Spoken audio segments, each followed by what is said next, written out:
안녕하세요. 물뚝심송입니다. 오늘도 안개를 빙자한 미세먼지가 그득한 아침이군요. 아침마다 이래서야 영. 이번에는 트위터 얘기를 좀 해보겠습니다. 트위터, 그러니까 트위터 회사, 트위터가 요즘 영 빌빌거리고 있죠.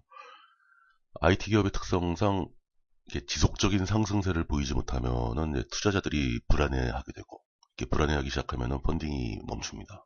기업의 가치가 떨어지죠. 이렇게 한번 기세가 꺾이면 다시 살아나기가 굉장히 힘듭니다.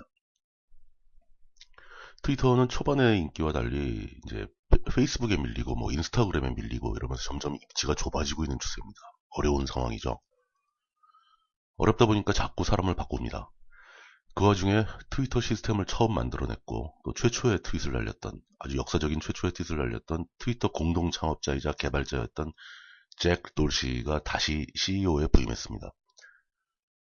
그리고 그가 그 샌프란시스코에서 열린 트위터 플라이 개발자 컨퍼런스에서 개발자들 앞에서 기조연설을 했는데요.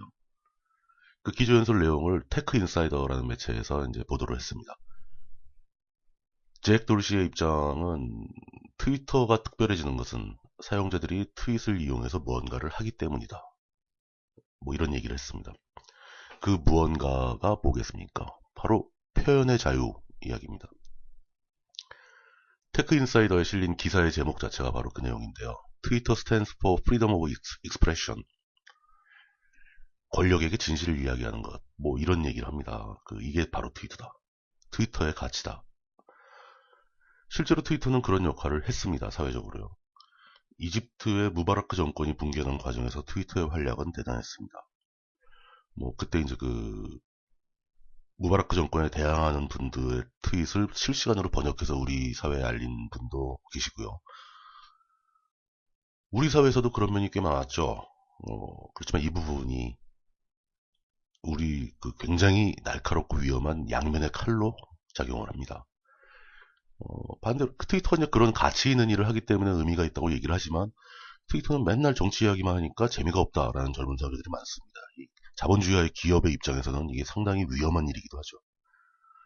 거기다 더 중요한 문제가 또 있습니다. 잭 돌시에 앞서서 즉 선임 CEO였던 딕 코스톨로가 언급한 적이 있는데 바로 온라인 증오 발언, 헤이트 스피치, 헤이트 익스프레션 뭐 이런 것들입니다. 이 문제는 일반적인 사용자들을 굉장히 불쾌하게 만들죠. 그래서 사용을 꺼리게 만듭니다. 물론 재미삼아 하는 경우도 많고 요즘에 실제 트윗에서 보면 이제 거의 개그에 가깝게 조리돌림이라고 하죠. 좀 엉뚱하거나 잘못된 이야기를 하는 사람을 막 리트윗을 하면서 막 놀리는 거죠. 개그일 수도 있지만 당하는 쪽은 상당히 불쾌해집니다. 그 발언 자체의 문제점을 떠나서라도요.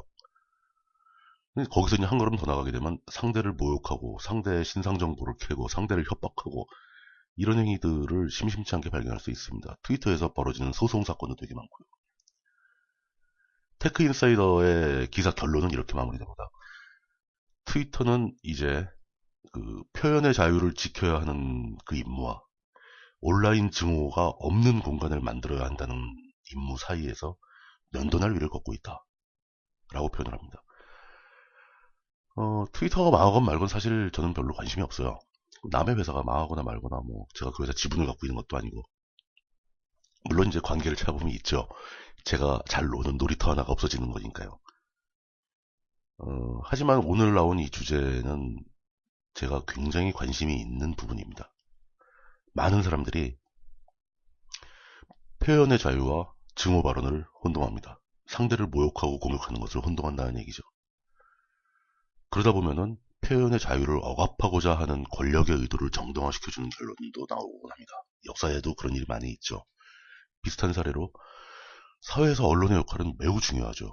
하지만 그 언론을 사칭해서 기자를 사칭해서 뭐 협박해서 돈을 뜯고 뭐 뇌물을 받고 하는 나쁜 짓을 하는 사이비 기자들이 너무 많아지니까 전두환 같은 폭압적인 독재자가 탄생을 해서 자생적인 풀뿌리 언론사들을 몽땅 없애버립니다. 물론 통폐합이라는 명분을 가졌죠. 그렇게 폭력적인 행동을 해도 대중의 지지를 받게 되는 이상한 경우가 생깁니다. 워낙 사이비 기자들의 폐해가 심했거든요. 그런 문제를 생각해보면 참 우리 사회를 구성하는 이 사람들의 속성이 불안하기도 하죠. 곰곰이 생각해보면 이런 겁니다. 정당한 비판과 증오에 의한 비난을 혼동하지 말자. 익살맞은 풍자와 감정적인 조롱을 혼동하지 말자. 표현의 자유와 증오 발언을 혼동하지 말자.